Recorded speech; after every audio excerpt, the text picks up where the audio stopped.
इस वीडियो में सुनीता की पहिया कुर्सी पाठ की अभ्यास पुस्तिका को पूरा करेंगे।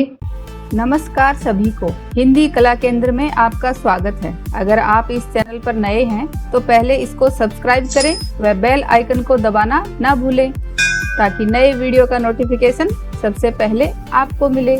बच्चों, इस पाठ का अर्थ व इसके अभ्यास प्रश्नों को आप मेरे इन दोनों वीडियो में देख सकते हो, जिनका लिंक नीचे दिया हुआ है। अब इस पाठ की अभ्यास पुस्तिका को पूरा करते हैं। शब्दार्थ पढ़िए और याद कीजिए।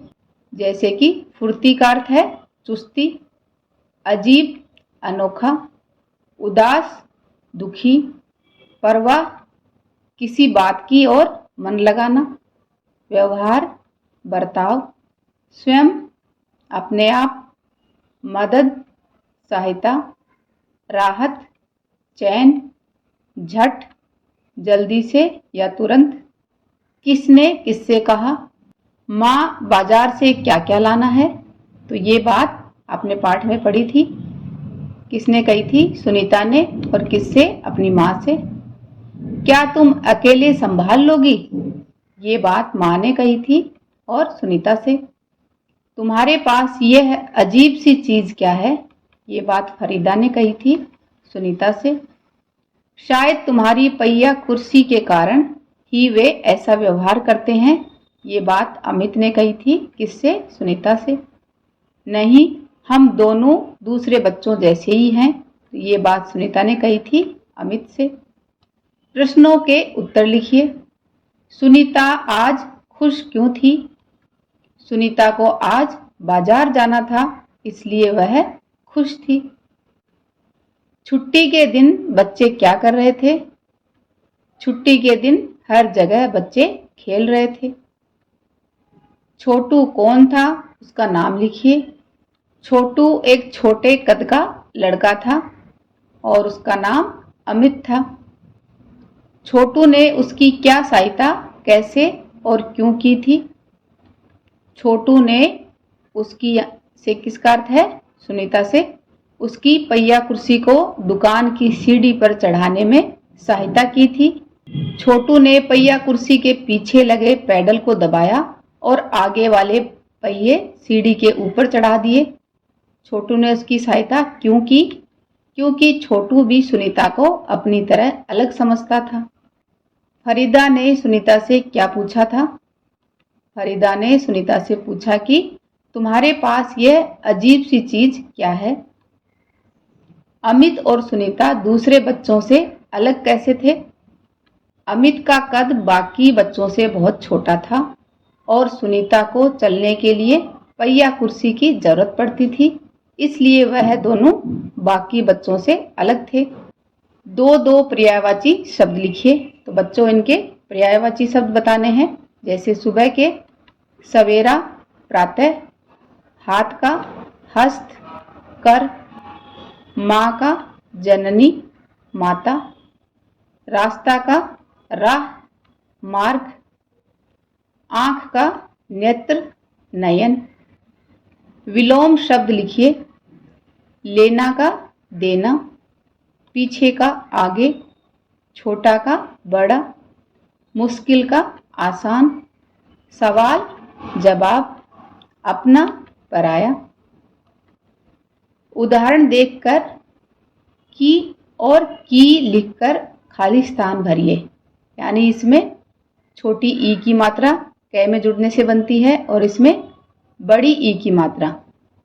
तो बच्चों, इन दोनों में क्या अंतर है ये जानने के लिए मैं व्याकरण का एक वीडियो बनाऊंगी जिसमें आप देख सकते हो। तो यहाँ पर उदाहरण में बताया गया है कि जैसे कि यहाँ पर छोटी आएगी, मैं कोई अजीबोगरीब लड़की हूँ। सड़क की जिंदगी देखने में मजा आता है, तो यहाँ पर बड़ी की आई। तो इन दोनों में अंतर कैसे जानोगे ये आप मेरे उस वीडियो में देख सकते हो। सुनीता अचार की बोतल पकड़ती है। उसने कहा कि मैं अपना काम कर लेती हूँ। बच्चों की गेंद सड़क के पार चली गई। रमेश ने कुर्सी आगे की ओर खिसकाई। दुकानदार ने चीनी की थैली गोदी में रख दी। नीचे लिखे वाक्यों में उचित विराम चिन्ह लगाइए और वाक्य फिर से लिखिए। सुनीता आज पहली बार अकेले बाजार जाने वाली है। तो बच्चों, आपको ये लाइन यहाँ दोबारा लिखनी है और फिर उसके आगे आपको पूर्ण विराम लगाना है। क्या तुम अकेले संभाल लोगी? तो इसके लिए यहाँ पर क्वेश्चन मार्क। सुनीता ने कहा, मैं दूसरे बच्चों से अलग नहीं हूं, और पूर्ण विराम, इन्वर्टेड कोमा बंद। हालांकि कपड़े बदलना, जूते पहनना, तो इसके लिए यहाँ पर कोमा आएगी। हालांकि कपड़े बदलना, जूते पहनना आदि उसके लिए कठिन काम हैं। माँ ने मेज पर नाश्ता लगा दिया था। यदि सुनीता आपकी मित्र होती तो आप उसकी क्या क्या सहायता कैसे करती? 5 वाक्यों में लिखिए। तो ये बच्चों आपको अपने मन के अनुसार बताना है कि आप क्या सहायता करते। उदाहरण के लिए, उसके साथ कुछ ऐसे खेल खेलती जिसमें वह भी हिस्सा ले सके। कक्षा में उसके छोटे छोटे कामों में मदद करती। उसे स्कूल बस से उतरने चढ़ने में मदद करती। उसकी पहिया कुर्सी को सीढ़ियों पर चढ़ने में मदद करती। उसे कभी यह एहसास नहीं होने देती कि वह हमसे अलग है। आपने एक बुढ़िया माँ की सड़क पार करने में सहायता की। इसका वर्णन करते हुए एक पत्र लिखिए। तो सबसे पहले आपको अपने घर का नंबर, आपका मोहल्ला और आपका शहर और फिर दिनांक लिखनी है। उसके बाद, प्रिय अनीता, नमस्कार। तुम्हें यह जानकर बहुत खुशी होगी कि आज स्कूल से आते वक्त मैंने एक बुढ़िया माँ को सड़क पार करने में मदद की। उन्होंने मुझे आशीर्वाद भी दिया। तुम्हारी प्रिय मित्र अमिता। सुनीता की कक्षा में एक लड़की ऐसी है जो सुन बोल नहीं सकती। वह संकेतों से बात करती और समझती है। नीचे लिखे संकेतों से सुनीता उसे बात समझाती है।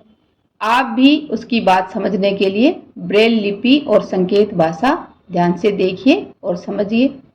इस पाठ को एक बार फिर से पढ़ें।